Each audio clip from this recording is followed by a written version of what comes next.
2015학년도 수능 국어 B형 42번 문제 해설 시작하도록 하겠습니다. 보기를 참고하여 윗글을 이해한 내용으로 적절하지 않은 것 찾아보라고 하네요. 찾아보겠습니다. 보기는 우리 아까 열심히 읽어봤었죠? 서석, 가탁, 고도, 순례, 경주.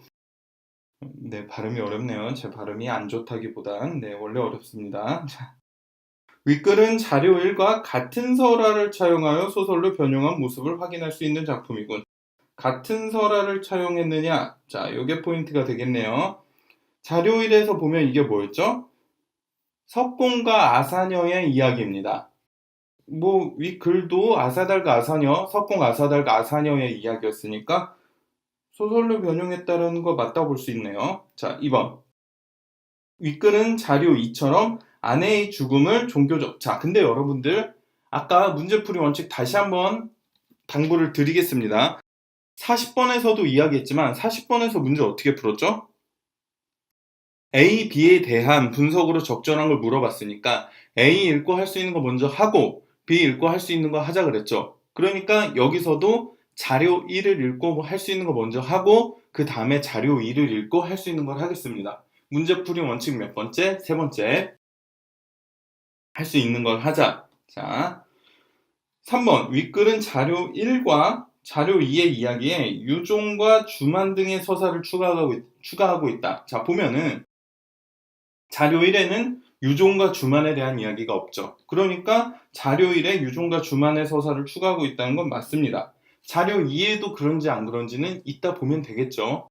우리는 우선 자료 1만 가지고 판단을 하겠습니다. 자, 5번 볼게요. 윗글의 새로운 돌부처 형상에 석공의 얼굴이 새겨진 것은, 자, 그런데 여러분들, 자, 보세요. 5번 선지. 이거 잘 보셔야 됩니다. 윗글의 새로운 돌부처 영상에 석공의 얼굴이 새겨진 것은 윗글이 자료 1과 자료 2의 서사 모티프를 이어받은 것으로 볼 수 있군. 중요하게 생각하셔야 되는 거 뭐죠? 선지 읽을 때 기계적으로 무슨 단위로 끊어라? 내용 단위로 끊으라 했습니다.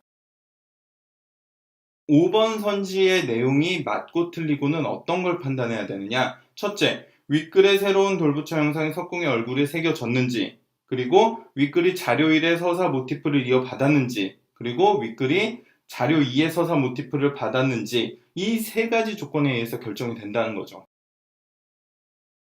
전부 따로 떨어뜨려 놓고 면밀하게 판단하셔야 됩니다.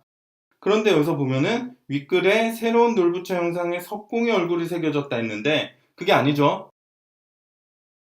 새로운 돌부처 형상에 다른 누군가의 얼굴이 새겨진 게 아닙니다. 이런 내용은 눈을 씻고 찾아봐도 찾아볼 수가 없어요. 그러니까 답은 몇 번이다? 5번입니다. 참고로 이 문제 2015학년도 수능에서 오답률 베스트 5 안에 들어갔던 문제예요. 굉장히 많은 학생들이 틀렸습니다. 그런데 여러분들 중요한 건 이게 5번이 왜 답이고 아니고가 아니라 도대체 왜 학생들이 5번에 너무 쉽잖아요. 새로운 돌부처 형상에 석공의 얼굴이 새겨지지 않았어요. 그러니까 5번입니다. 이 쉬운 것을 왜 발견하지 못했는지, 왜 그 많은 학생들이 이걸 다 의심하지 않았는지 그걸 살펴봐야 되거든요. 그 이유가 뭐냐면요. 이 이유는 위에 41번 문제의 선지에서 해결할 수 있습니다. 자, 볼게요. 금지와 같은 당학파를 나라를 좀먹게 하는 집단으로 간주하는 장면에서, 자, 형광펜으로 표시를 해보겠습니다.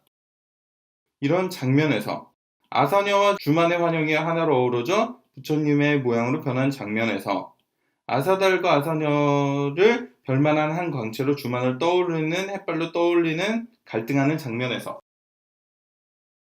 이런 부분은요, 이런 선지들은 구성이 어떠냐? 앞에서 소설의 장면을 제시하고 그것이 무슨 의미인지를 묻는 겁니다. 42번의 5번 선지도 마찬가지죠. 윗글의 새로운 돌부처 형상에서 석공의 얼굴이 새겨진 것은 이러이러한 의미이다. 이런 경우에 앞부분, 즉 소설에 등장한 지문에 대한 설명 부분, 제가 앞서 41번 문제의 선지에서 형광펜으로 칠한 부분, 이 부분을 틀리게 제시하는 경우는 많지 않아요. 대부분 그렇지 않습니다. 대부분 이 뒷부분에 틀린 부분을 실어놓기 마련입니다.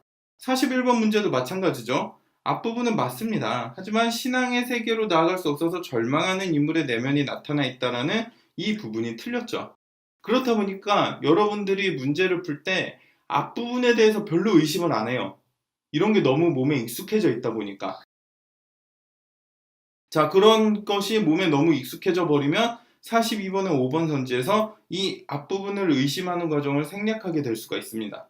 그러니까 이런 이유 때문에 여러분들이, 많은 학생들이 5번 선지의 앞부분을 미처 의심하지 못했던 거예요.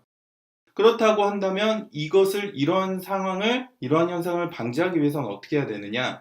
다시 한번 강조하지만 여러분들은 문제에 따라 대응을 하는 게 아니고요. 그저 우리가 익혔던 독해 원칙, 문제풀이 원칙을 기계적으로 적용하게끔 훈련을 하셔야 돼요.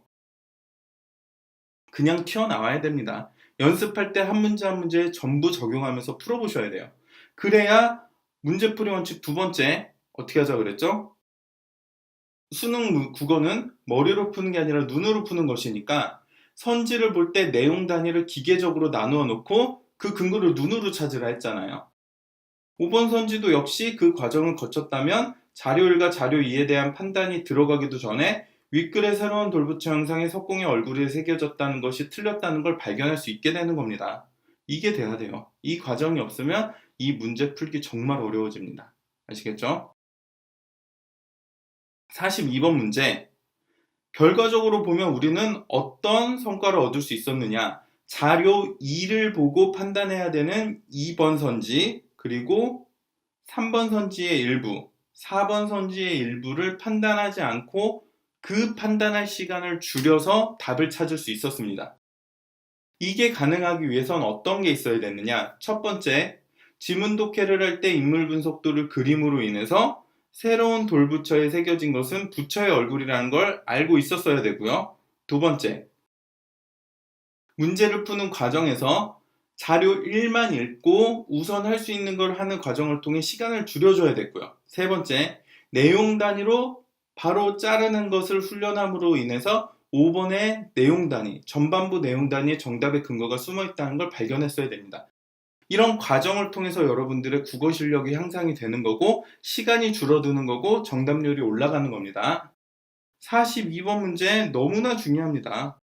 너무 중요한 문제입니다. 여러분들 수능 국어 실력 제대로 키우고 싶으시다면 42번 문제 풀이 과정 다시 한번 연습을 해주세요. 아시겠죠? 42번 문제의 중요성을 강조하면서 다시 한번 강조하면서 또다시 한번 강조하면서 문제 해설 마치도록 하겠습니다. 감사합니다.